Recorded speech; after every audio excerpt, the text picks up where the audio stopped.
将婉儿从你手中夺回。亡灵对巨魔老祖完成复仇后，他的下一步的计划就是帮助婉儿度过2次轮回天道。半个月后，亡灵来到了朱雀星附近的一个小星球，他决定在此修炼几年，等时机成熟再回去。他找到了当年的传送阵，盘膝坐下，本尊与分身分开。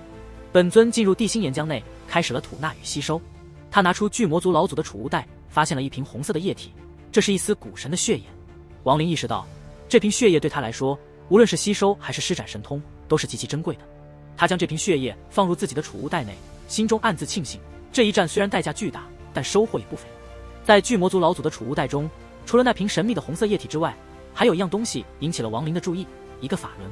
这法轮并不起眼，只有寸余大小，表面平淡无奇，甚至有些地方还生了锈迹，完全看不出有任何特殊之处。然而，亡灵之所以对他如此在意，是因为许立国曾经提到过他。许立国曾千求万求地让亡灵放出法轮中的魂魄，这让亡灵感到十分疑惑。许立国是亡灵一手创造出来的魔头剑魂，性格复杂，胆小怕事，却又桀骜不驯。亡灵深知许立国的为人，因此对他的异常举动格外警惕。亡灵猜测，巨魔族老祖一定是利用法轮中的魂魄诱惑许立国，这才让许立国如此念念不忘。亡灵从储物袋中取出仙剑，仙剑上立刻涌出黑雾，化作许立国。许立国一看到法轮，便立刻怪叫起来，双眼露出强烈的光芒，急切地说道：“主子，就是这个法轮，里面有个魂魄，你快把它放出来呀！”亡灵不动声色，缓缓问道：“这法轮上的魂魄，你是如何认识的？”许立国焦急地回答：“是巨魔族老祖唤出。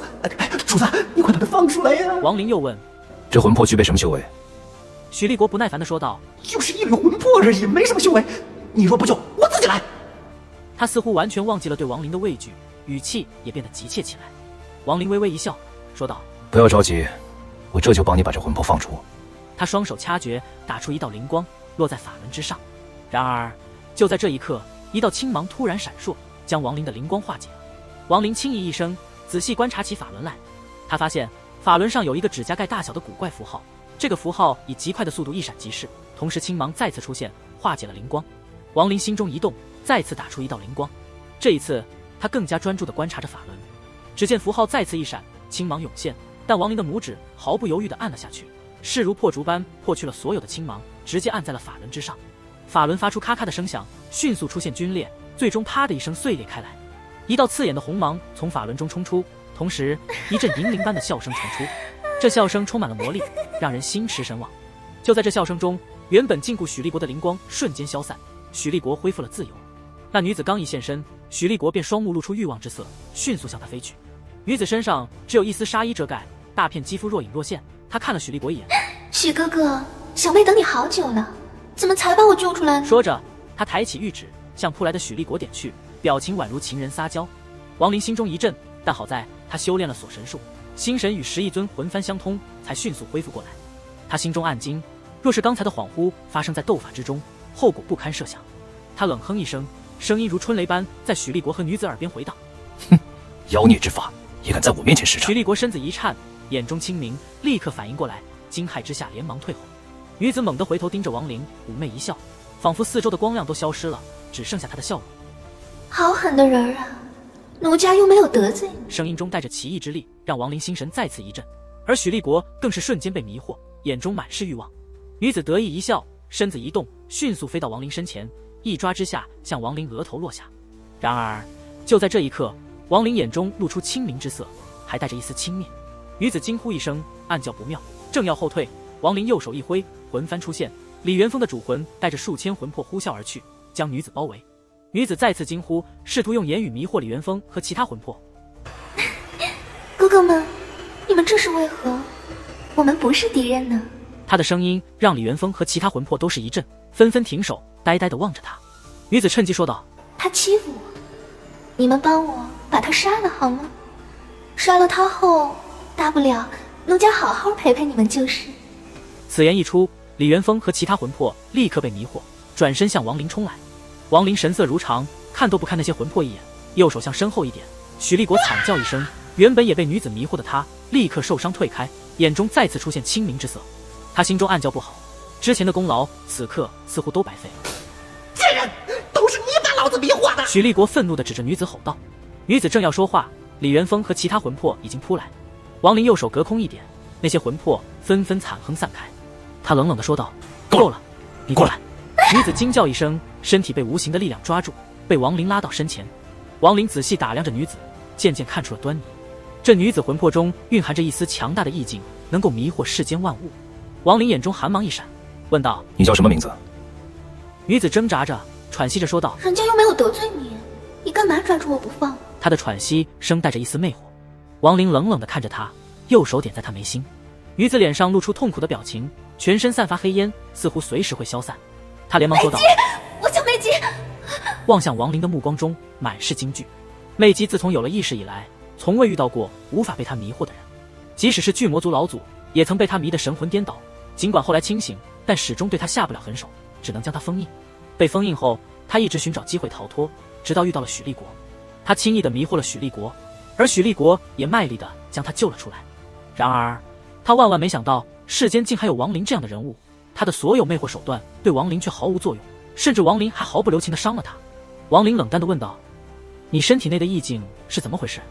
王林之所以能抵抗魅姬的魅惑，一方面是因为他500年的修真生涯从未近过女色，心智坚定无比；另一方面，他修炼的锁神术不仅能操控魂魄，还能做到万邪不侵。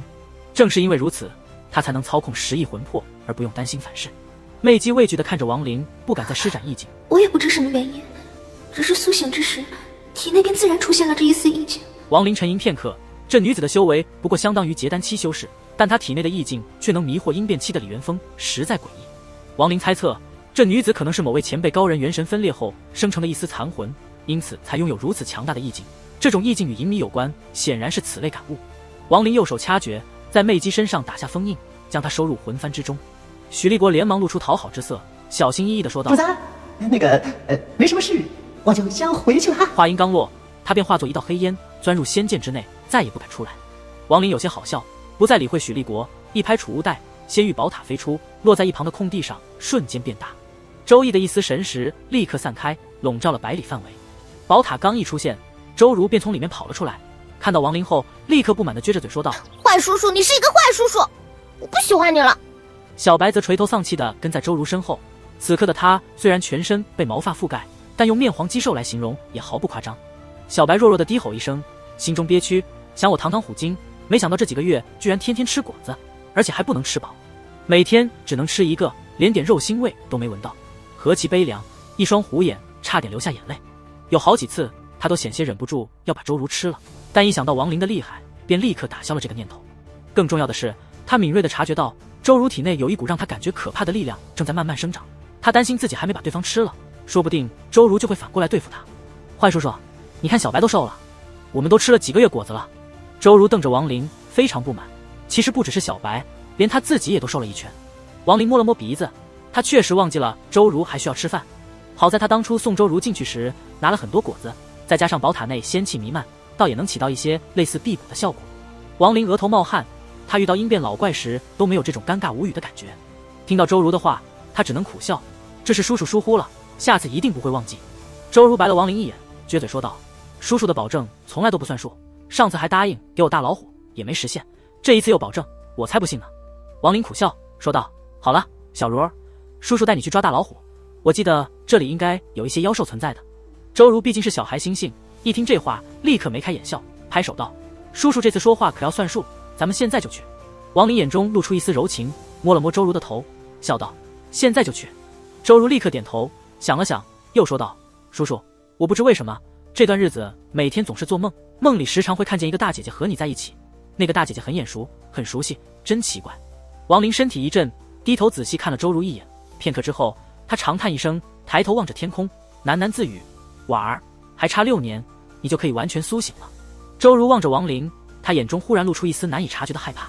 周如的声音低得几乎听不见：“叔叔，小如是个怪物。”小白趴在一旁，听到这句话，大脑袋立刻点了几下，心里暗道：的确是个怪物，不然我堂堂虎精怎么会被你这个小丫头欺负，还逼得我离开山林，放弃我那帮美丽的母老虎们？哎！王林一愣，低头轻轻摸了摸周如的头发，柔声问道：“小如儿，怎么了？”周如的眼角流下眼泪，哭着说道：“小如儿是个怪物，叔叔，小如儿是个怪物。其实，在1年前的时候，小如儿就感觉到了，身体里好像有个小人，叔叔，我害怕。”王林愣愣地望着周如，许久说不出话来。过了一会儿，他摸着周如的头，轻声安慰道：“小如儿不是怪物，不是。”周如扑到王林怀里，紧紧抓着他的衣服，说道：“叔叔，我做梦的时候能感觉到身体里的小人好像在动，好像梦里的姐姐就是那个小人一样。叔叔，小如儿害怕，你把它拿出去好吗？”他的小手死死抓住王林的衣衫，仿佛一松手，王林就会消失一样。他害怕，只能用这种方式让自己觉得安全。王林全身一震，整个人仿佛被电击了一般。他喃喃自语：“为什么会这样？”他的眼中露出复杂的神色。当年李木婉便是周如，周如也是李木婉，可现在为什么会出现这种周如排斥李木婉的情况？难道当年李木婉元婴进入孕妇体内之时，这婴儿便已经产生了魂魄不成？王林身体一震，他当年正与天道争斗，并未细看。若真的如此，李木婉的元婴在未来日子里将会慢慢吞噬掉周如的魂魄，并且在其苏醒的瞬间完全取代周如，成为这具身体的主人。王林眼中露出茫然。叔叔，小如儿害怕，你快把她取出来好吗？周如抬起头，流着眼泪，轻声说道：“我做错了吗？”王林望着周如，他的心有些刺痛。小如儿，不要害怕，你身体里的小人就当是你的姐姐好了，没事的。王林微笑着望着周如，这笑容中充满了复杂的情感。真的吗？叔叔，你不骗我。周如的大眼睛透出一丝童真，纯洁而干净，没有任何杂质。除了这些，在周如的眼中，王林还看到了浓浓的眷恋与信任。真的，王林内心的痛在这一刻不断加重。他知道自己该如何选择，但有时候选择一个的同时，便是放弃另一个生命。为什么会这样？王林眼中露出痛苦之色。周如虽小，但心思却很敏感。他望着王林，把头埋在他怀里，低声道：“叔叔，你别难过。小如儿看到叔叔难过，心里也很难受。以后我不说就是了，我相信叔叔。叔叔说没事，就是没事。叔叔，咱们不说这些了。你刚才不是答应小如儿要去抓大老虎吗？”王林望着周如，点了点头，擦去他眼角的泪水，低声道：“叔叔带你去抓大老虎。”说着，他抱着周如，身子一跃，腾空而起。周如脸上露出笑脸，但那笑容看在王林眼中，却是一种无声的哭泣。叔叔带着小白，哼，小白不听话。这次叔叔，你给我抓个大老虎，看小白以后听不听话。要是不听话，我就让大老虎去咬小老虎。小白身子一抖，悲吼一声，内心愤愤地想到：我堂堂虎鲸。没等他想完，便被王林隔空抓起，一卷之下，随着王林和周如二人消失在了原地。叔叔，小如儿已经13岁了，有些事情我明白的。你和铁岩爷爷不一样，你看到小如儿时，我能感觉到，你看的不是我，而是我身体里的小人。铁岩爷爷则不是，他看的是我。我知道，当初你把我从那坏道士手里领走时，不是因为我，而是因为我身体里的小人姐姐。我梦里看到的那个大姐姐，她很漂亮，不过小如儿长大后一定比她还漂亮。叔叔，你不要把我丢下。飞行中，周如的眼睛始终放在王林身上，她强忍着哭泣，心里默默想到，在月星这片荒芜而神秘的土地上，山脉连绵起伏，丛林稀少，几乎无人涉足。这里既没有凡人的踪迹，修真者也极为罕见，因为只有阴变期以上的修士借助星罗盘才能在这浩瀚星空中生存。